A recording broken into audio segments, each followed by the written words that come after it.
দেখতেই পারেনি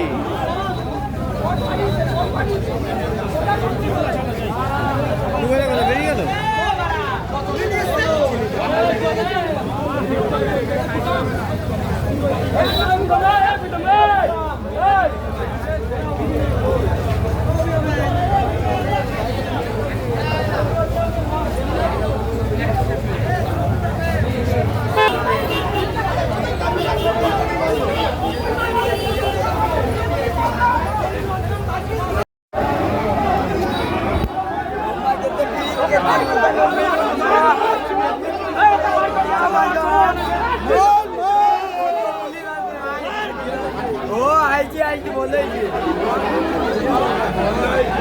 ছবিগুলো করো এরা করো এরা তুলে গুড়িতে খেলো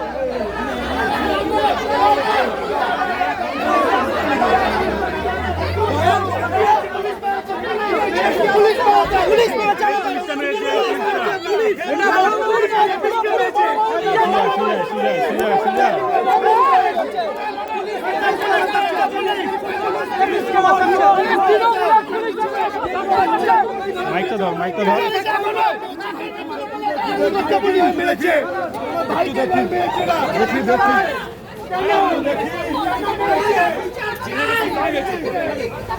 দেখি দেখি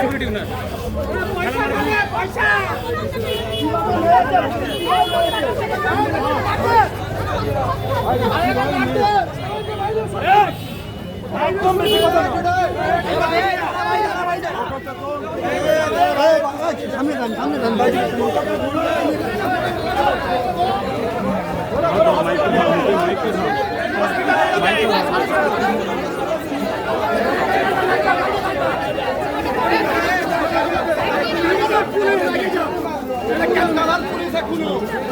মাইকটা ধর কিচ্ছু বলবো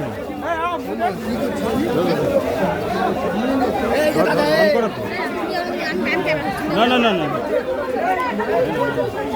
পুলিশ মেরেছে পুলিশ পুলিশ पंच मारছে ওরা চোখে মারছে মুখে মারছে মুখে মারছে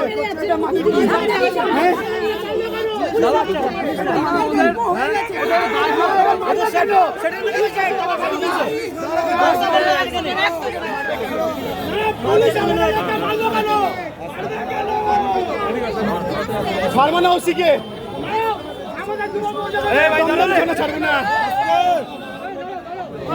কথা বলছে তো বাচ্চা মেয়েটার এখনো পর্যন্ত মেডিকেল হয়নি, যেটার জন্য এসেছে তার বাড়ির লোক সেটাকে আগে করতে দাও, তারপর যদি এরকম কোনো ঘটনা যেগুলো হয়েছে সেগুলো আমরা তারপরে দেখবো। আগে বাচ্চা মেয়েটার অবস্থাটা দেখো। আমাদের লোককে মারলো কেন দেখে নিচ্ছি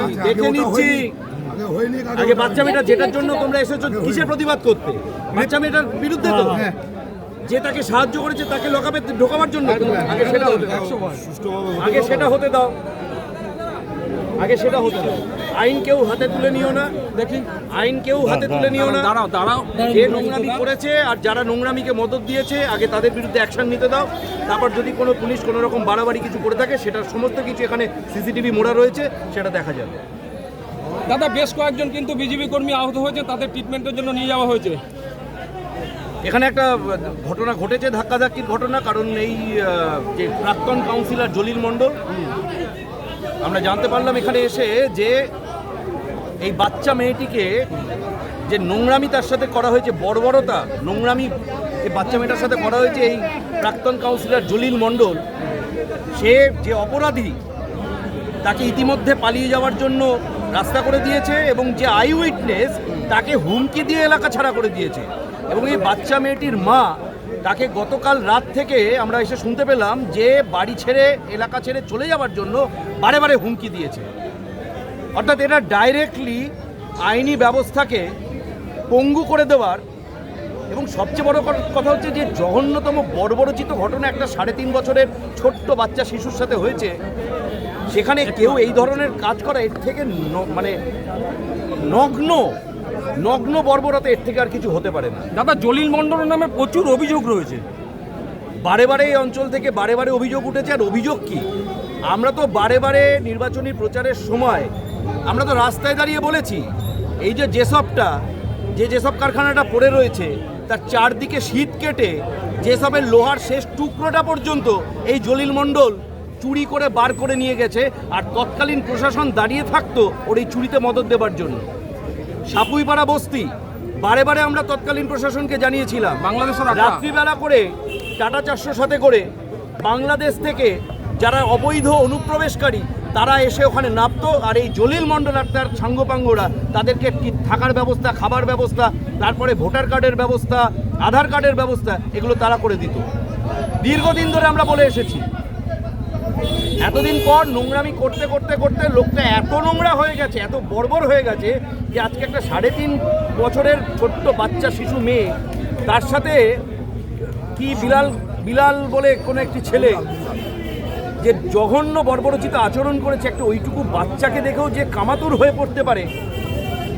আইনের সবচেয়ে শক্তিশালী, সবচেয়ে কঠিনতর পানিশমেন্ট যদি কিছু থাকে আমরা তার দাবি করবো এবং প্রশাসনকে খুব পরিষ্কার ভাষায় বলবো, কোনোভাবে যেন যে এই জঘন্য অপরাধ করেছে এবং এই জলিল আর তার সাঙ্গপাঙ্গরা যারা এই অপরাধকে ধামাচাপা দেওয়ার চেষ্টা করেছে তাদের যেন কোনোভাবে রেয়াত না করা যায়, আমরা সেটা শুনি। দাদা সেফ প্যাসেজের কথা বলছিলেন, দাদা সেফ প্যাসেজের কথা বললেন, এটা কি সেফ প্যাসেজ কারা দিচ্ছিল? যে ভিকটিম গার্ল শিশু মেয়েটি, তার মাই বলল যে ছেলেটিকে কালকেই জলিল মণ্ডল ইমিডিয়েটলি, ওই ঘটনা যখনই প্রকাশ্যে আসে জলিল জানতে পারে, তাকে ইমিডিয়েটলি এলাকা ছেড়ে কোথাও পালিয়ে যেতে সাহায্য করেছে, এলাকা থেকে বার করে দেয় এই জলিল মণ্ডল আর তার সাঙ্গপাঙ্গরা। এবং যে ভদ্রমহিলা এই ঘটনাটি ঘটতে দেখেছিলেন তাকে পর্যন্ত হুমকি দিয়ে এলাকা ছাড়া করে দিয়েছে এই বাচ্চা মেয়েটির মাই বলছিল। এবং এই বাচ্চা মেয়েটির মাকেও, কালকে ওর স্বামী ঘরে ছিল না, বাচ্চা মেয়েটির মাকে বারে বারে জলিল এবং তার সাঙ্গপাঙ্গরা যাতে এটা নিয়ে মুখ না খোলে প্রশাসনের সামনে বা পাবলিকের সামনে, বারে বারে কাল থেকে থ্রেট করে গেছে।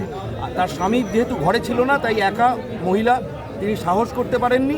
আজকে তার স্বামী বাইরে থেকে যখন ফিরেছেন তারা এসে এই কমপ্লেন দেওয়ার সাহস করেছে। তাই এত জনক্রোশ, এত জনরোষ মানুষের। জনরোষ তো আজকের নয়, এখানকার তৃণমূলের কাউন্সিলররা, প্রতিটা কাউন্সিলর যেভাবে মানুষকে দিনের পর দিন দাবিয়েছে, যেভাবে তোলাবাজি করেছে, যেভাবে নোংরামি করেছে, চোখের সামনে যেসবের মতো একটা কারখানাকে এরা সিন্ডিকেট করে বিক্রি করে দিয়েছে। আপনি ভিতরে গিয়ে দেখুন, 2 টুকরো লোহা খুঁজে পাবেন না। যা মেশিনারি ছিল, যা লাইন ছিল, যা শেড ছিল, সমস্ত খুলে বেচে দিয়েছে দিনের পর দিন। ওখানে একসময় আমরা বলতাম যে যেসবের চারপাশে যে চোরেরা ঘুরে বেড়ায় তাদের 2টো ক্যাটাগরি আছে। একটা ক্যাটাগরি হচ্ছে লোকাল তৃণমূল কাউন্সিলর, এই জলিলের মতো কাউন্সিলররা সমর্থিত অ্যাপ্রুভ চোর, আর একটা হচ্ছে তৃণমূল কাউন্সিলর অ্যাপ্রুভ করানো এরকম চোর। আর প্রশাসন দাঁড়িয়ে থেকে এই কাউন্সিলরদের অ্যাপ্রুভ চোরেরা যাতে চুরিটা করতে পারে সেই মদত দিত। আজকে প্রশাসন পরিবর্তন হয়েছে, এই বর্বরচিত ঘটনা মানুষের সামনে এসেছে, তাই প্রশাসন অ্যাকশন নিয়েছে। মুখ্যমন্ত্রী শুভেন্দু অধিকারী বলে দিয়েছেন নারী নির্যাতনে জিরো টলারেন্স, এবং দাদা, সেটাকে আমরাও পুলিশ ensure করব। এরকম অ্যাটাক করলো কেন সমর্থকদের উপর? এখানে ওই জলিল মণ্ডলকে নিয়ে আসার সময় দীর্ঘদিন ধরে এখানকার নির্যাতিত, দমদমের নির্যাতিত যারা মানুষেরা তারা শুনতে পেয়েছিল, তারা আবেগপ্রবণ হয়ে পড়েছিল, এবং জলিলকে সামনে পেয়ে তারা তাদের মতো করে ওনাকে বোঝাবার চেষ্টা করছিল যে এতদিন ধরে কি অত্যাচার এই জলিল অ্যান্ড সন্স দমদমের মানুষের উপর করে রেখেছে। সেই অবস্থায় পুলিশ আধিকারিকদের সাথে একটু ধাক্কাধাক্কি বচসা হয়ে গেছে। আমরা কথা বলছি কোনো অনভিপ্রেত ঘটনা যাতে না ঘটে এই ধরনের, আমরা সেদিকে খেয়াল রাখবো। Thank you.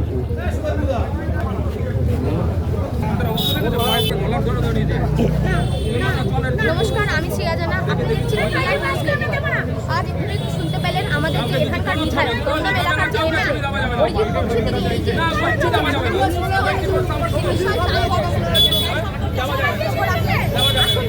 কি হতে পারে, কি করবে, আজ এটা আমাদের সবথেকে অন্যদিক বলতে পারি। একটা 2.5 বছরের বাচ্চা মানুষ কখন হিংস্র হতে পারে, একটা 2.5 বছরের বাচ্চার সাথে তা ধর্ষণ করেছে।